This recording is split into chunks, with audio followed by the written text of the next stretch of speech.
Hey everyone, we've got a big announcement. In the Money with Amber Kanwar is going to the Calgary Stampede. ATB Financial is going to be hosting this special Stampede edition in front of a live audience.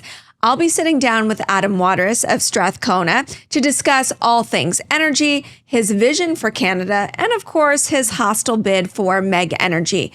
And I want you there. If you're going to be in Calgary, come to the show. The taping is on July 8th. All you have to do is send me proof that you're a subscriber. Take a screenshot and email questions@inthemoneypod.com, and we'll see you at the Stampede. Okay, on today's episode, we have John Ewing on the show. He focuses on small and mid caps, and he has a habit of going activist on companies. He's got a great little story about what being a prison guard for a summer taught him about activist investing. Let's get into it.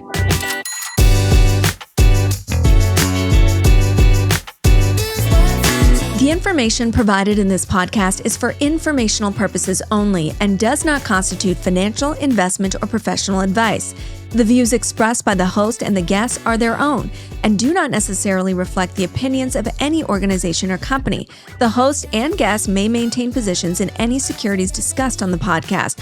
Always consult a qualified financial advisor or professional before making any investment decisions. This episode is sponsored by BMO InvestorLine. If you're looking to explore the world of options trading, having the right tools is essential.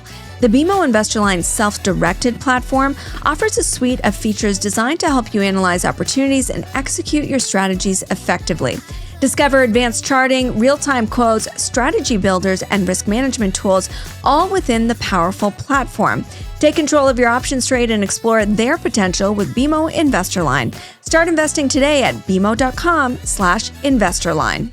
John Ewing, thank you so much for joining me on the podcast. I'm delighted to be here. So tell me a little bit about your investing style, because it's definitely unique. You're not looking at the TSX 60, not necessarily dividend paying or chasing NVIDIA. What's the style? Yeah, I mean, when clients come to us and we put together a whole portfolio, we'll use, for large caps, we'll use ETFs. For some niche strategies, we'll use third-party managers that we find, and then we'll do some strategies in-house where we think we really have an edge. And that's in areas, it's really small mid-cap North American stocks. And so we'll invest in the bonds of those companies in our high yield fund. We've got a Canadian small cap focused fund and a US focused small cap fund, which is where I spend most of my time. And is it long short? We've got the ability to short, but it's primarily longs.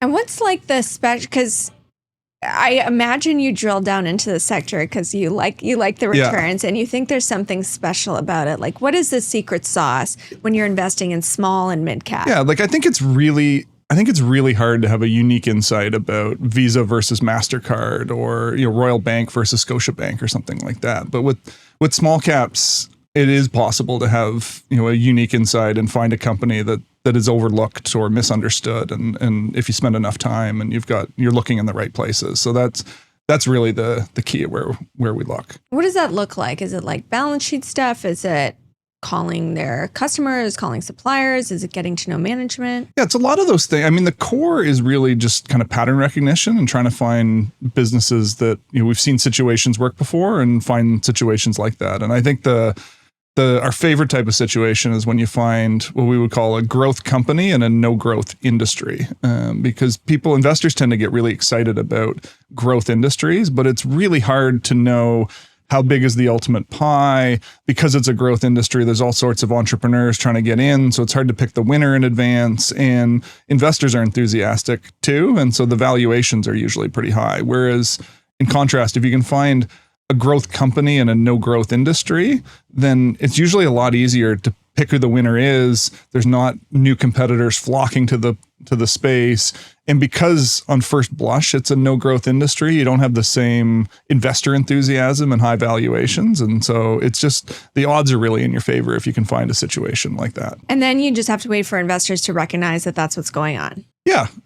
And sometimes you don't wait for investors. And sometimes you go to management and you say, this is what you need to do. Was activism always part of what you guys did, or did it evolve? It really evolved. And I think we were, my partner Darcy and I started the business when we were pretty early in our careers. And, I think we were too naive or probably too naive to think about you find yourself in a situation where, you should probably just sell the stock and move on. But we were too stubborn to do that, and really started engaging with especially the boards of directors, and we kind of felt like we discovered plutonium or something. Where I think Canada is the best jurisdiction in the world for shareholder engagement, and hardly anyone does it. And so over time we've really built out that toolkit, and it's not what people think it is, because it really works best when you're out of the radar, out of the spotlight, just trying to engage constructively with companies and solve problems. And that's when it works the best. I know, it seems like for me as a financial journalist, like, oh, this is a fight. It's a fight. It's, like watching hockey and you're like, oh my God, they're going to fight. It's kind of like a corporate equivalent of that. But are you saying like a lot of the times it's actually quite collegial? Where it comes from, so for me, the two of the formative jobs in my youth were I was a baseball umpire for from my early teens into my early 20s, and I was a prison guard for 2 summers during university. Prison guard? Yeah. Okay, let's get into that. Worked in a young offenders prison one summer and an adult prison the next. And the adult prison was really the best petri dish for this, where you've got sort of 4 different shifts of guards, call them like A, B, C, D, who are each kind of working 12 on, 12 off type of hours. And then because I was a summer student, I was subbing in for vacations on all of the shifts. And sorry, they let summer students be prison guards. Okay, all right. It was different times. And I noticed that it was a great social experiment, because you've got the same inmates 24/7. That doesn't change. The only thing that changes is which shift of guards you've got. And if you think about all the behavior incidents that I witnessed, probably 95% of them happened with one of the crews. And so it was like, well, what's different about crew B versus the other 3? And crew B was the one that had all the young, muscular, broy guys who were out, like there's like the guys looking for bar fights in university. It was this, whereas the other 3 crews all had more calm, usually a little older kind of crew chiefs and crew members. And it was just this fascinating social experiment. And so it's this type of job where you've got a lot of implicit power, because you can kind of tell people what to do. But if you go around exercising that power all the time, life's going to be miserable, because you're just like in fights constantly with everyone around you. And so both of those jobs really taught me how to exert influence without getting a violent response in return. And you're a dad of 3 boys. I imagine that you're taking those lessons home exactly. So it's trying to solve problems together, and you can be forceful without being antagonistic, I think is the nuance. That's super interesting. Do you remember your first activist campaign and like how that went? What were some of the things you learned? Was it an immediate success? Was it a huge flop? Yeah, no, the first situation that we really got involved in was a company called ZCL Composites, which is now owned by and a division of Mattr, which is still publicly traded. And so ZCL, they make fiberglass storage tanks for gas stations. So every gas station in Canada has got one of these tanks underneath it holding the inventory. And the company had diversified into sort of above ground tanks. That business wasn't working very well. The core business was great, but was sort of the profitability was masked by these other businesses. And the company, it was a duopoly. They tried to acquire the competitor. That had been blocked on antitrust, which kind of tells you you've got a good business. And management was just a little bit lost as to what to do with capital, and it was perceived as an energy services stock when it really wasn't. And so we went in and were really encouraging them to exit the above ground business, these non-core assets. The research we'd done suggested that there was untapped pricing power, where a tank costs $50,000 in $1 million project, and if the tank costs $60,000 instead of $50,000, it doesn't really change the math on the project. And so we thought they could raise prices, and we thought they had excess cash on the balance sheet, no debt, and we thought they they had a bad track record with acquisitions, and so we thought, you know what, why don't you just give that money back to shareholders and let them figure out what to do with it. And so the board wasn't very receptive at first, but we were persistent. Ultimately, Darcy joined the board, and your business partner. Yeah, he told us a little bit about that story, I think, and it was it seemed like management actually liked what you were saying, but they didn't have the backing of the board. Yeah, the board was really proud. The company was based in Edmonton. Most of the directors were from Edmonton. They were really proud of Edmonton and this local business, and they weren't that keen on some young guys from Toronto, making suggestions on how to run the business. And but I mean, it was a happy ending where, I think we paid $6 a share for the stock. We got $3 in dividends, and we sold the company to what was then called Shawcor for $10 a share. And it was a couple of years later. And so it was a great outcome. And that was a moment for us. We were like, oh, that was hard, but it was kind of fun, and it was rewarding in lots of different ways. And that was when we started to learn like what some of the reasons that make Canada such a fertile ground for engagement. So that was your first activist campaign. I want to talk about your most recent activist campaign, which of course is Parkland. Yep. And you guys were vocal saying that Parkland has a lot that it can do and unlock value. You weren't the only activists there. Also, it was very clear that the top shareholder, Simpson Oil, was against the direction of the company. And for background, it looked like you guys were going to win. The activists were going to win, and there was going to be a board change, and Darcy Morris, your partner, was nominated to be on that board. And before Parkland lost that battle, they sold the company. Yeah. And this recently, the shareholders all voted in favor of that transaction.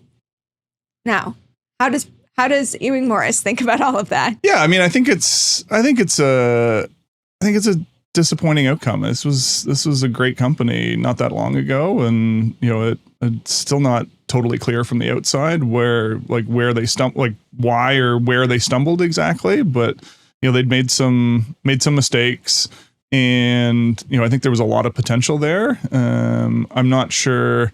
I think there was various incentives, not all of which aligned with shareholders, and that's when you get where boards don't always own enough stock to think the way, to be aligned with shareholders. And I think there was a lot of potential. You probably needed to realize that potential. You probably needed to sell the company in pieces. I don't think the board felt like they had enough time to do that, and went in a different direction. That I think there's great assets, and Sunoco is probably going to look back a couple of years from now and feel really good about what they did. And did you guys vote for the transaction? No, we voted against the transaction. You were voted against, and Simpson Oil ultimately they, I think, begrudgingly voted for it. We had a shareholder on, Ross Healy, who said felt like the company was being stolen. And shareholders are getting a premium. Yeah. So I imagine you're walking away with a gain. Yeah, I think it would have, some of the consideration is in shares of kind of like of a new subsidiary of Sunoco. It's not clear if that'll trade, in line with Sunoco's existing shares, or if it'll trade at a discount. And there's obviously just uncertainty as to what those shares will be worth when the deal closes and beyond. So we made money versus the end, but there's worse things that can happen to you than having one of your companies acquired. But it would have been, there was potential for I think a happier ending. It's kind of disappointing that didn't unfold that way. So how much do you think was left on the table? Like, how much did you think Parkland was actually worth? I think if you'd run an orderly it would have taken at least 12 months to get there. But I think if you'd run an orderly sales process, selling, looking for one buyer for the international business, a different buyer for Florida, probably a different buyer for the Canadian business, I think you could have got north of $50 a share. It's trading around 37 right now, which is interesting considering shareholders approved the deal, and there's still a gap between the offer price and where it's trading. I wonder, do you think about whether the government's going to greenlight this given tensions between Canada and the US? Because that's still what is needed is regulatory No, that's right. approval. So, there's probably the Canada-US relations aren't at a 52-week high. Yeah. So, there's definitely risk to that. And part of the gap too is, the headline is that the offer's $44, but again, it's roughly 50-50 of cash and shares in this new company called Suncorp, which It's going to have the same dividend as the Sunoco LP units, but it's not going to have the same liquidity, at least at first, and nobody's quite sure if it'll trade at a discount, a premium, what have you. I think a lot of people seem to think, at least initially, it'll trade at a discount. And so that and the Sunoco share price has gone down since the deal was announced. So the 44 kind of turns into 42 because of Sunoco's price, and maybe it turns into 40 because of this uncertain discount. And so now the gap isn't quite as big as it seems on first blush. If your job as an activist is getting harder, like if there was a lot of low-hanging fruit in Canada, we think about Bill Ackman when he came to CP Rail.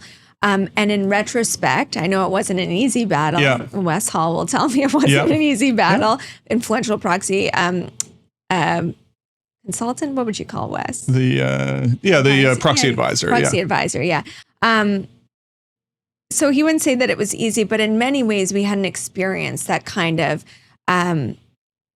win by a U.S. hedge fund manager of really established Canadian companies. And so for companies, I think they went through a bit of a wake-up call, and now companies have Wes on their side, defending against people like you. I'm sure you faced off against him and other proxy advisories in the past. Like, are companies getting a little bit more sophisticated in how they deal with shareholders like you? Yeah, I think so. But I mean, we talk, part of our process, like we reach out for board engagement with all the companies that we own, not just the ones that we're frustrated with. And part of the explanation for that is just saying, look, if we ever have a problem in the future, wouldn't it be nice if we've met each other and kind of know each other? Like if the first time you're meeting your neighbors because you're arguing about a fence, like that's not going to go as well as if you've had them over for a barbecue like when you moved in.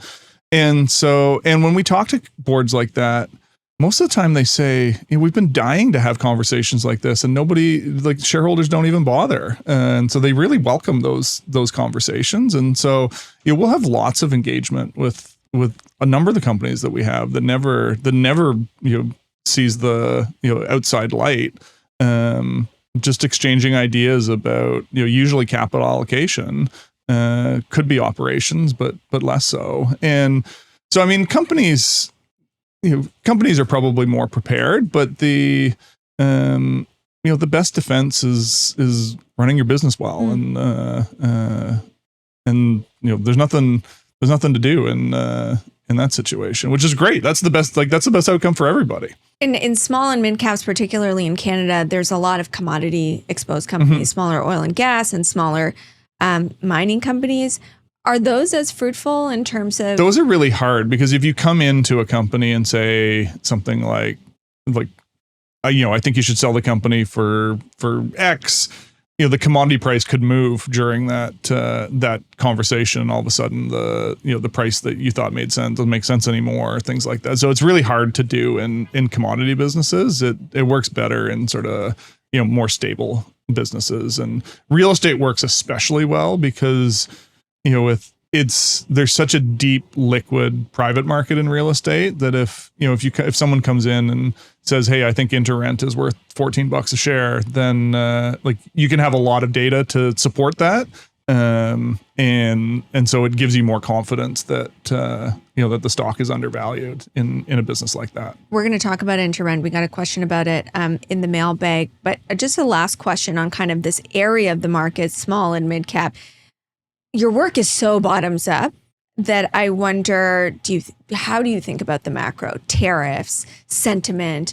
How does that factor into your thinking? Yeah, I mean, you try to look at it through the eyes of the companies. And so, yeah, I mean, a healthy economy tends to be better for most businesses than not. And you try to be diversified, reasonably diversified, so you don't have everything, every company is dependent on the same sort of macro factors type of thing. But in the same way that if your family owned 100% of a manufacturing business in Canada, you'd obviously be paying attention to tariffs, but you probably wouldn't sell the whole business to for whatever price you could get for it just because of a Trump tweet. You'd manage through the business. And so just trying to take that business mindset of what would I do if I owned this whole company, and how would I navigate? Okay, well, let's take a pause here and dip into the mailbag and talk about some specific stocks.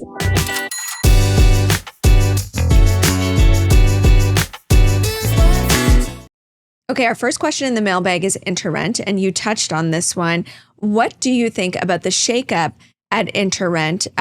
There's an activist, a different one, Moaz Kassam of Anson, who actually came on our podcast and told us he sees big upside there and potential private equity interest. So here's a thing where most people might agree it's undervalued. What are the market conditions right now for REITs? Yeah. I mean, I think the whole REIT sector is really undervalued relative to where you see private market transactions in real estate. The apartment sector really came under a lot of pressure starting sort of second half of last year when the federal government started to change policies around immigration and especially around students and things like that. And so that really created a big sell-off in apartment REITs. InterRent was one that we bought through that period, and it was trading at a big discount to what we thought the private market value of this was, and you were in a situation where the founder Mike McGann it was probably in a position to, if he wanted to, take the company private. Probably could have done it almost without dipping into his pocket because the company had enough. There was a lot of untapped debt capacity in the business. And so just additional mortgages on existing assets would have been enough to pay for most of a transaction if he was willing to take that amount of risk. So about a month ago, you're right, McGann comes forward and says, all right, $13. $13.55, I think. $13.55. The stock's trading a little bit above that. Yeah. Because people thought maybe somebody else comes in. There's a 40-day go shop. I think that's right. They brought in GIC as a partner. This is Singapore Sovereign Wealth Fund, one of the most sophisticated real estate investors in the world. And I think that's a real endorsement of Canadian real estate. GIC partnered with Michael Cooper and Dream to take Summit Industrial REIT private a couple of years ago. So this is the second big move in Canadian real estate for GIC. And I mean, there's room for someone else to come in. If the stock is trading through the deal price, and that suggests that people think there's some probability that'll happen. And I think there's still a little bit of time left on that go shop period. But you think the offer on the table is fairly valuable? It's probably at the low end of fair, but it's not. It's probably. Low end of fair, I think is. I mean, in 2021, it was like an $18 stock. That was the peak. I guess, it's kind of become sort of the Canadian condition post 2021. There's all these companies that maybe they came out too hot in 21, and now you're more likely to go private in Canada than go public. Yeah, and now InterRent used to trade at a big premium because it was the fastest grower in the apartment space, and that was because they tended to buy sort of fixer-uppers and then add a lot of value over time. And that works really well when there's room, when people are moving and there's room to move rents, where the rents in the whole country started growing fast enough that you didn't actually need to go through the hassle of the fixer-uppers to get. So the other REITs started growing faster because they could raise rents faster. And so that sort of took the premium out of InterRent. I think their appraised value is in the neighborhood of $16 a share. So this is still a discount to that, but in the range of net asset value. But it's you're a shareholder. You would tender to this if. We'll make a decision when the time comes. But I like to push our guests and figure out what they're going to do. Okay. But it doesn't seem like you're as angry about it as maybe you were at Parkland. I think that's right. Okay, you touched on Mattr, which is your that was kind of your activist origin story because of ZCL, which ultimately sold to Shawcor, which is now Mattr Corp. So do you still hold Mattr? Yeah, we do. And so it was really a couple of years ago. We knew. We had a pretty good idea of what the ZCL business was worth, and at the time that we bought Mattr a couple of years ago, the market cap of the whole company was less than what they had paid for ZCL, which was 1/4 of the business. So that just sort of seemed like, oh, I think the stock is cheap. If with this one asset is probably worth more than where the stock is trading. And is that still true? Because the stock it's not that extreme anymore. There was a new CEO at the time, a guy named Michael Reeves, who came in, and the legacy of Shawcor was a pipe coating business that was tied to the oil and gas industry, especially offshore oil and gas. So it was a good position. They had one of the one of the 2 or 3 global leaders in that field, but it was really cyclical because it was just tied to offshore oil projects, and so that's not ideally suited for a small cap company. It just creates too much unpredictability. And so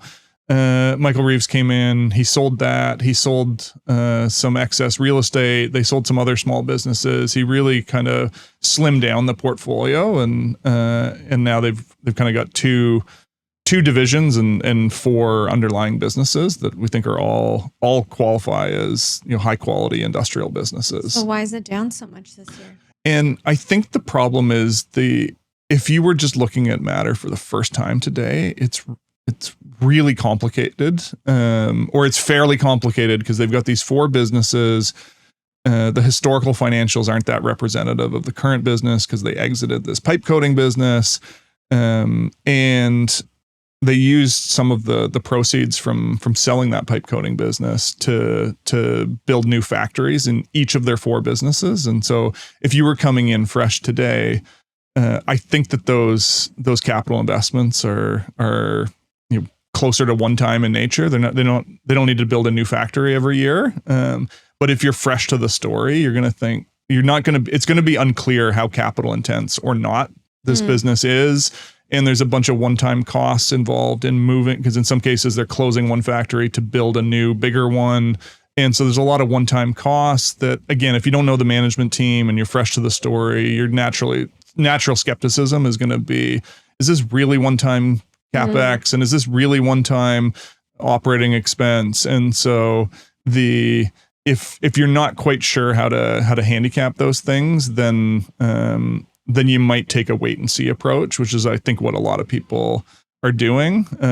One of their 4 businesses is somewhat tied to drilling for oil and gas, specifically oil. And so oil prices have been a little bit weak, and that the expectations for that business have come down a little bit. So there's a few moving parts that I think as we get to the second half of this year and into 2026, I think the clouds will part, and it'll be a lot easier for investors to appreciate the quality of this business and the quality of the management team. Okay, so maybe a buy the dip opportunity there for investors. Computer Modeling Group, don't let the name fool you. Big exposure to oil and gas because it's software and technology for the energy sector. I'd like your opinion on Computer Modeling Group. Is the stock a buy here? It has just been, what a laggard. Yeah, this is a special story for me. This was a career-making stock for me early in my career. It was kind of the first. So when the firm I started at, there was a portfolio manager change and kind of a core to the firm but new to the fund manager, and I had just joined the research team, and so we sort of inherited a 50 stock fund that we didn't, I didn't know anything about anything, and he wasn't that familiar with the portfolio. And so our first 6 months were spent just going around meeting these companies to see what we had. And we had a tiny position in computer modeling at the time. What year is this? This is probably 2006. Okay. All right. So we're looking at a stock that's like $1. Yeah. Okay. And the remarkable CEO who had really transformed this business from a science project into a commercial business. And the thing that they do is they've got these really complicated simulations that effectively help oil companies measure twice, cut once. And so it allows you to, if you're thinking of an oil sands, like a project, it's like, if we turned up the temperature of the steam injection by 5 degrees, how much more oil would we get? And if we turned it down by 10 degrees, how much oil would we get? Until they can model all these different simulations to figure out what's the best way to get the oil out of the ground. Okay. And so really, really complicated technology and physics behind this, and it particularly useful for heavy oil. And so it was sort of riding the coattails of the oil sands development in that period. I assume like every company's got to have this. Absolutely. Yeah. And so I mean, this software, it's like core to a business. And like if you think about how expensive like a Bloomberg terminal is, but it's so necessary to the people that need it. Like one terminal for computer modeling group at the time, and this is almost 20 years ago, would have been $150,000 a year for a user. But it was that valuable because if you could optimize these wells, that was worth millions of dollars, and this was the best way to do it.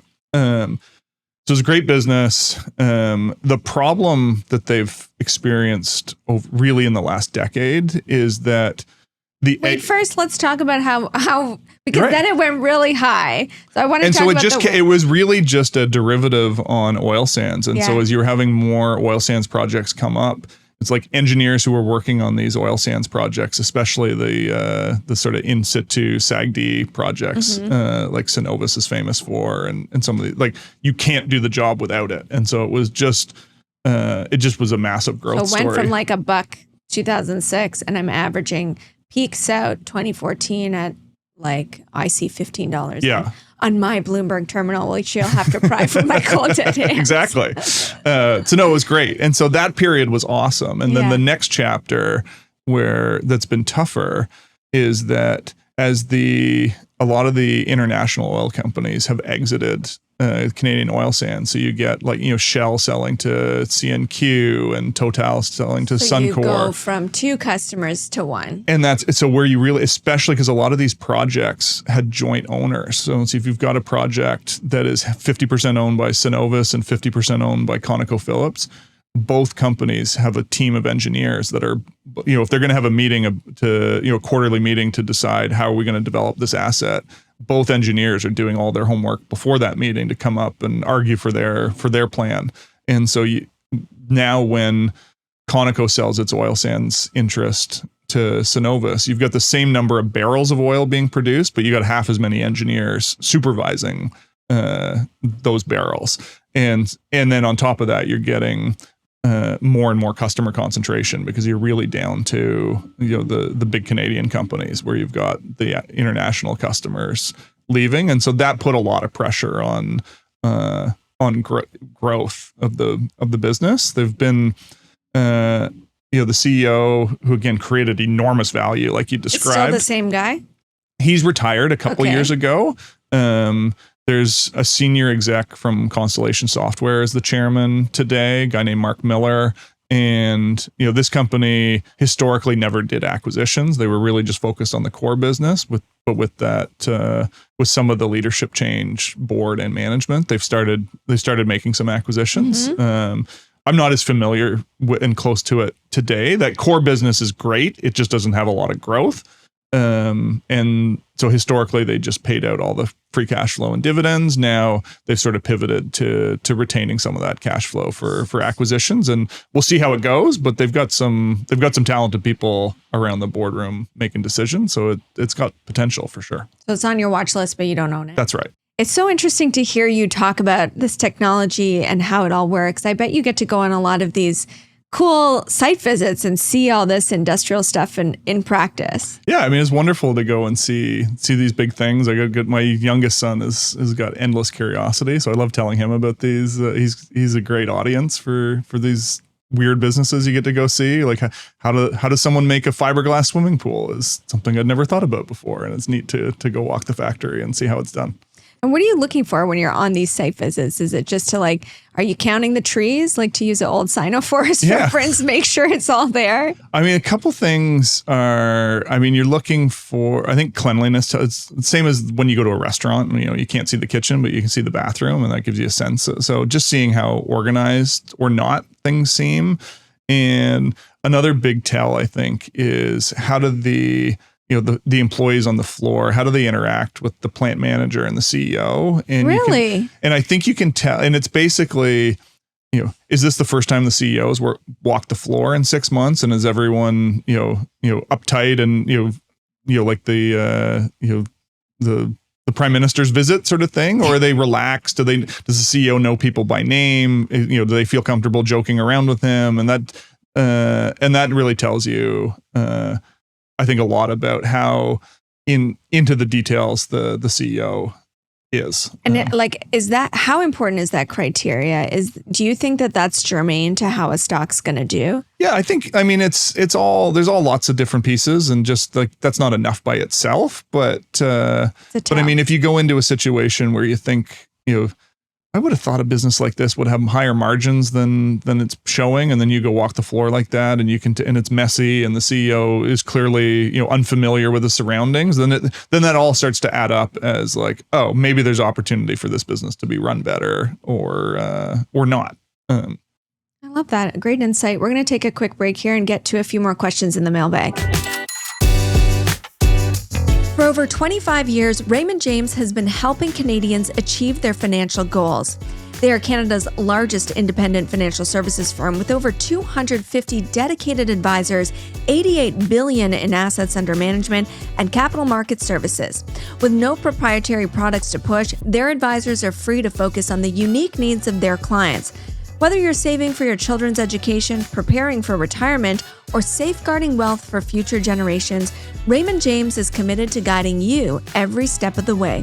Visit raymondjames.ca today to discover how you can live a life well planned. Okay, our next question in the mailbag, another REIT. I'm thinking of buying Primaris REIT. What do you think about the name? They just bought like a childhood mall of mine. Oh, Lime Ridge. Lime Ridge Mall in Hamilton, Ontario. I went to school in Guelph, and they own Stonebridge Mall in Guelph too. So we both got the yeah, it's a bit of nostalgia. I don't know. The stock hasn't done that well though, despite our nostalgia. Well, you know what it's done? It's probably the best performing REIT since it went public. The dividend yields are really important that don't always show up when you just pull the stock chart on REITs. Good point. And it's a fascinating story where retail, all the retail REITs 4, 5, 6 years ago were really out of favor. Partly because of COVID, and people were worried about e-commerce and what that would do. And I think the landscape has sort of settled, especially for what people usually call necessity-based retail, like grocery stores and pharmacies and bank branches and stuff like that is really in demand. And and there's just not new supply. It's not economic to build new grocery stores in most cases. And so a lot of the REITs like First Capital and RioCan and Choice are getting great rent growth. And Primaris with enclosed malls was sort of the odd man out in that sector. But no one's built a new mall in Canada in a long time, and population keeps growing. And so the sort of mall space per capita is actually getting a little bit better. And there's a lot of retailers with expansion plans, people like Sephora, some eyeglasses, Dollarama. And so now with HBC failing, that's sort of the last of the department stores to go, and they had exposure to that. They had some exposure. Yeah. It's not always what you think. In the example, they own a mall in Quebec City that had an HBC anchor in it, and so this mall in Quebec City has way more parking than it could ever need. It's on a huge plot of land, but the HBC lease had a restriction where Primaris wasn't allowed to develop any of the land. They had a kind of no build restriction because the tenant doesn't want a bunch of construction, interfering with the sales. And so that's a clause that most tenants can't get anymore, but was still there as a legacy from when HBC was more important. And so the failure of HBC is often not paying that much. They're taking a lot of space, but they weren't generating a lot of traffic for years now. And they were low rents, not a lot of traffic. And in some cases, they had these restrictive covenants that having them go away now allows Primaris might be able to go out and develop some of that excess land. And so it's probably not quite as bad as you'd think on first blush. And so Primaris has done a great job. They've got low leverage, a low payout ratio, and you've got a lot of pension plans that own way more malls than they want. So, Lime Ridge, they bought from Cadillac Fairview here recently. They've done deals with almost all the Canadian pensions now. And so they're kind of the only buyer in town which gets you good deals, and they've run the business really well. And I think it's an interesting situation that trades a lot cheaper than most of the other Canadian retail REITs, which have become more popular over the last year or two. It's interesting. I shouldn't have said it hasn't been a good stock. It's been dented recently because of HBC, but your point is absolutely correct about its performance when you include dividends. Over the long term has been so much better. Its stock is up, say, 14% over the past year, but with dividends, you're up 21%. And that's better than the index. And that holds true as you move out long term. And I know the CEO, Alex Avery, who was an analyst, he was a REIT analyst, and then he left to become the CEO of Primaris. And I remember, I think we were at like a fair or some, children's fair. So very chaotic. But of course, you have a chance to speak to a CEO. So you ask, how's business? And I asked about HBC, and he said, like, very similar to what you're saying. He says, the market is not getting this. Like, we're going to make a lot of money on the other side of this. Near term, it's an issue, but now we have relief. We can do some of the things that we wanted to do with this space we weren't able to before. Yeah. So do you buy it? I think the whole REIT sector is interesting. There's not a lot of wrong answers in the REIT sector today, but Primaris is one that we do own. The next question is on goeasy. I feel like this is fan favorite for small mid-cap Canadian stockholders. We had Jordan Zinberg at Bedford, and I'm sure you guys cross paths all the time. A previous guest, Jordan, recommended goeasy. What do you think about the stock? We've never really participated with what I'd call balance sheet financials, these kind of small cap lending businesses like a goeasy or a Propel or even something like Equitable Bank, which isn't so small anymore, but these kind of things. I just think the financials are just inherently complicated, no matter how clear the company tries to make the financials, and I think that they do. It's still, they're inherently complicated, and there's assumptions for loss ratios and all these sorts of things. And so I just think there's a lot, there tends to be more balance sheet risk in these businesses than in a lot of other companies. And so I think it takes a lot of time to understand them. And there's a lot of risks that are sort of unique to these kind of businesses that you don't have to take with sort of more, Main Street businesses. And so we've generally not spent a lot of time on balance sheet financials. Interesting. So just not a space you look at in general. Yeah. The next question, not a household name, actually trades on the NASDAQ, RedCat Holdings. What do they do? This looks like a company that is in the drone space. I think selling parts as opposed to the whole drones. And I think this is like, I think there's such a disconnect between, like, when you say small cap to a lot of people, what they think of is companies like RedCat, which are these like relatively new companies, high growth. It's not making, it's not profitable yet. Lots of potential $1 billion in a sexy space like drones, and that's great. There's lots of different animals in the small cap zoo, and that's the one that a lot of people are familiar with. That, I think, when we were talking earlier about high growth companies versus or high growth sectors versus growth companies and non-growth industries, this is one that it's just, I think that's really hard to figure out who the winner is. And in a manufacturing business like this, a big thing that we would look at is the gross profit margins, because that tells you how unique and valuable is the product in the eyes of the customer. And, a gross profit margin north of 40% usually says the customers think this is really a special supplier. The gross profit margins here are a lot lower, closer to 20, which is more consistent with something that's a little more commoditized. And so, high growth sector, lots of excitement and technology, but, fast moving, and it's not clear that the customers see a lot of unique value in this company's product. So it's not of that much interest to us. It's one of those small caps that, obviously caught some sort of momentum wave, because in 2014 alone, it went up 1,600%. Right.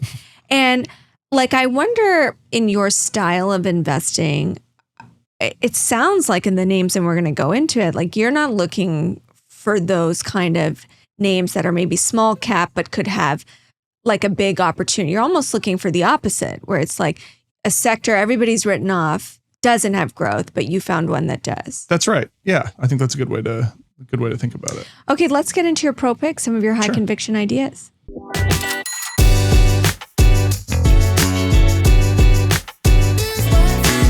Pro Picks is brought to you by ATB Financial. With $62 billion in assets, ATB Financial is powering possibilities for more than 820,000 financial services clients in Alberta and beyond. ATB's capital markets arm is a full-service investment dealer that offers investment and corporate banking, sales and trading, institutional research, and risk management. Visit atb.com/inthemoney for more information. Okay, your first pro pick is Latham Group Pools. Yep. Their ticker appropriately is SWIM. And Darcy, your partner, was on in April. And since he recommended it, this is kind of like a quasi-past pick. So we'll update. Since he recommended it, it's up 25%. So it's done very well. You continue to hold it? Yes. Why do you like it? This is a classic, growth company in a no growth industry. So the pool industry, it kind of ticks along number of new pool starts every year. It's not cyclically growing. There was a pool boom, wasn't there? Pandemic was a pool boom, yeah. And so now we're in a trough. Interest rates are higher, and there was a bit of pull forward in COVID. That doesn't matter that much for Latham because they make fiberglass swimming pools, which is an alternative to concrete, which is more common. Fiberglass pool, it's cheaper up front, it's cheaper to maintain, so it's got a much better sort of lifetime cost of ownership. And so fiberglass just keeps taking market share a couple points every year. There's a big opportunity to do that in the southern US, where concrete is a lot more prominent. And this is an example of where macro can sometimes help you in surprising ways, because a concrete pool is sort of, you spend less on materials but more on labor, whereas a fiberglass pool, it's really simple to install. You dig a big hole, you drop it in with a crane, and you can be swimming the next day. A lot of the labor that would help install a pool in the southern US is the type of workers you'd go find in a Home Depot parking lot on Saturday morning. And there's, given some of the political winds, there's not as many workers like that available anymore. And so that's changing the relative cost advantage of fiberglass versus concrete to Latham's favor in the South. And so we think that's going to help drive adoption. And this is a company that, the long-term average for pool construction is 100,000 pools a year. We did 60,000 last year, and it'll probably be about the same this year. So we're way below long-term average. And the company says that if even just back at 80,000, so halfway between where we are now and the long-term average, that that EBITDA would be in the 150, 160 million range, which is almost double what guidance is for this year. So I think there's a lot of sort of pent up earnings growth over time, and they'll just keep gaining market share in the meantime. It's interesting you bring up the deportations, because I wonder if in earnings season we're going to start to, we know that this is going on, but if we're going to start to see the consequence of that, I've seen articles already about, consumers, right? If people are afraid, they're not going out, they're not shopping, particularly in the Latina community. So it's interesting that this would actually, moves in the different direction. Moves in a direction for SWIM. Now, it did go public during the boom. Yeah. At $19. Yeah. And it's down big time from that at $6. So here's where entry point matters. Absolutely. Right? I mean, this is like a class. So you maybe wouldn't have bought it at 19 at the IPO, but you like it. And here. I mean, it went public, the stock market was booming for small caps in that period. The underlying business was booming because people were putting in pools. Goes public at 19, goes as high as $30. Then, a couple years later, pool construction slows, interest rates go up, the stock gets as low as $2. And now here we are, in the $6-7 range. It's remarkable how it's been the same business the whole time, and how big the value swings can be. So if you can understand the value of a business and and be opportunistic when you buy the stock, you can have a great outcome. You have to be patient though. Like, we get so many signs, KB Home, whatever home builder, like there's no turn yet in housing. Jerome Powell is telling you he's not cutting interest rates anytime soon. You have to be patient for this. I think you got to be patient. Again, they're going to keep gaining market share. So you don't need the 60,000 pool starts doesn't need to, like, if there were 60,000 pool starts again next year, that like the industry is flat, the number of fiberglass pools will go up. It's kind of, it's gone from 15% to 25% in the last 5, 6, 7 years. So Latham will grow even if the number of pool starts doesn't grow. Okay, your second one I'm also not super familiar with. Driven Brands. What does it do? So Driven Brands is a portfolio. This is a private equity owned company, a portfolio of automotive services. So the biggest business in here is an oil change business called Take 5. No, they don't operate in Canada, but it's similar to like a Jiffy Lube or Mr. Lube or those same kind of business. Take 5 it's a remarkable business. So that category, these types of stores, that's called quick lubes, which is a substitute. The other ways that you might change oil, you might go to the dealership, you might do it yourself in the driveway, you might go to a general mechanic, or you might go to a quick lube. Those are sort of the four ways that you can do it.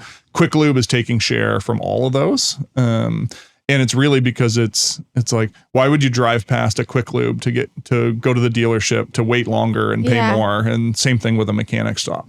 So that's why quick lube as a category is taking share. The biggest players in the US are Valvoline and Jiffy Lube. They each have about 2,000 stores. Take 5 is the number 3 player with about 1,000. So they've got a lot of room to grow. And what's different about Take 5, and this is a great example of winning with strategy, is that they have a more limited service menu than these other players. And so they're not going to try to sell you a bunch of mechanic services to drive up the ticket, which really, like, one, it erodes the customer experience, because people, I think, have these experiences. You go to these places and they're trying to tell you that, you need rust proofing and you need all these different things. So the limited service menu means there's not a lot of hustling upsell, which gives you a better experience. And so the net promoter score here is through the charts versus anyone else in the sector. And they can serve customers faster than other places, which means it's even less likely that you're going to have to wait because these places generally don't take appointments. And so another aspect that erodes the customer experience if you get there and you got to wait 10 or 15 minutes because the bay is full. And the other thing that happens when you have the limited service menu is you need a lower skill level of technician. So if you think about getting a car dealership, has to be able to fix anything. They got to rebuild an engine. They got to do all these things. So the people who work as mechanics at a dealership, they're like brain surgeons or heart surgeons. Like, they're really skilled people, but most of the work they do is actually fairly simple things like changing oil. Whereas you go to a place that only changes oil, you can get away with, a much lower, kind of the equivalent of a nurse practitioner instead of a brain surgeon. And so the labor cost is different because you're doing jobs that these people are totally capable of doing, but they're sort of not over-engineered for the solution. And so you've got, that helps give you a cost advantage relative to even, certainly the dealerships, but even to a Jiffy or a Valvoline. And so Take 5 is able to have, because they've got a cost advantage, it's a little bit cheaper than the other places. And that's why they keep gaining market share. So there's room to double the number of stores in the next 5 years. And each store itself is still growing, same store revenue, mid to high single digit. So, there's a path to 20% plus revenue growth in this business. And again, in oil changes, there's not more cars on the road. So it's not oil changes isn't a growth industry, but this is a growth company. And that's your favorite type of company. So, is this a bit of a turnaround play? Because in 2023, they had a big sort of miss. Yes. I think it had the stock dropped 40% in one day, and it was not a volatile stock. No. You don't like those stocks. No. So it drops 40% in one day because, some parts of the business are doing well, but then the other parts, car wash, glass repair, like that wasn't doing as well. So you've got the quick lube, but then there's other parts. Now, since then, it has started to come back, but it's still a shell, like call it a $30 stock, 2021, 2022. Now it's at 17 and it's had to claw its way back there from, looking at the chart, like a low of 10. Right. So when did this story get interesting for you? It was after the big sell-off for us. And, we had the next biggest part of the business is they own a business called CarStar, which is a collision repair similar to like Boyd Group, although CarStar is a franchised system, whereas Boyd is corporate owned stores. So CarStar would probably be the third biggest chain of collision repair.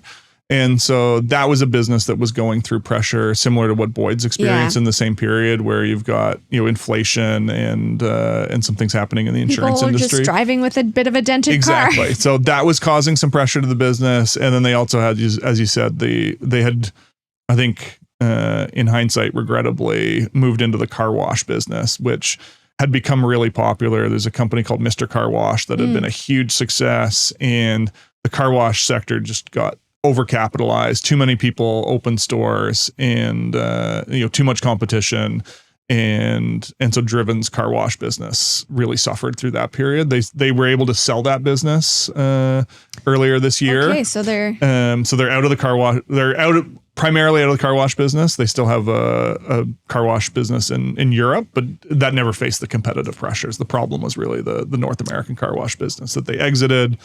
The collision repair is sort of stabilizing, and the Take 5, which is really the crown jewel, continues to grow. So you're really looking for these kind of misunderstood stocks out there. So let's round it out with your third pick, which is Minto. Yeah. An apartment REIT that has struggled. Yeah. This one actually has struggled. This one has struggled. Yeah. Yes. And again, I mean, we spoke earlier when we were talking about InterRent about how the whole REIT space, I think, is attractive in Canada. The apartment REIT space has been particularly hard hit over the last 6-9 months with changes to population growth here. And Minto is sort of the smallest of the major apartment REITs.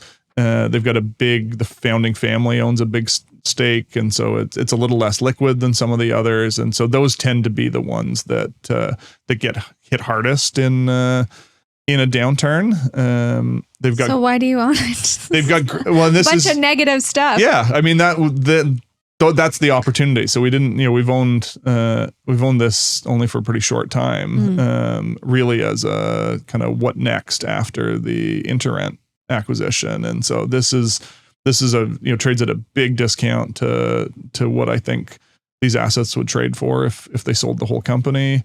Now it's trading at $14 a share. What do you think it's worth? I think it's trading at like a 35% discount to net asset value, and so that's. You think they should pursue a sale?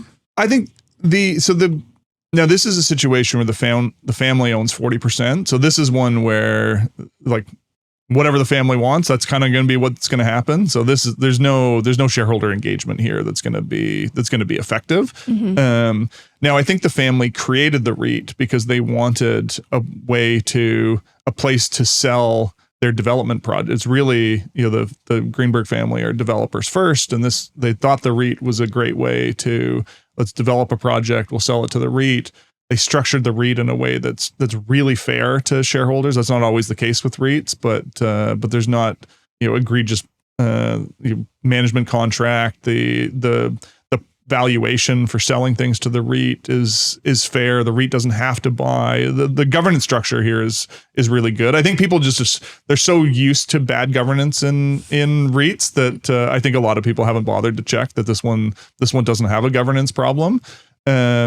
But with the REIT trading at a big discount to fair value, if the REIT was going to be buying projects from the family, they need to issue equity to do that, and it doesn't make sense to issue equity at a big discount. Mm-hmm. And so the REIT isn't doing the job that it was designed to do. And I think from the family's perspective, the question they have to ask themselves is like, do we just wait longer and then it'll work, or do we need to do something more dramatic, because it's not doing the job that it was designed to do. And so could they come forward and the family could, they know the assets better than anyone. They could come forward and do something similar to what Mike McGann did at InterRent. You have GIC, the sovereign wealth fund, was interested in Canada. That often, groups like that tend to flock around the world, and there might be other real estate private equity groups that are interested in owning apartments in Canada that whoever was the runner up at at InterRent might be interested in this as a platform that might help solve the Greenberg's family problem. And so again, it's not working. It's not working the way it was designed. And so I don't think that situation is sustainable long term. I don't know when the family is going to say enough is enough, but in the meantime, you own really good assets with a modest yield and at really good value, and good things happen to people that own cheap stocks. I like these. Except for me, I own Pfizer. Everyone knows I own Pfizer, and I'm just going to hold on to that one until it turns green.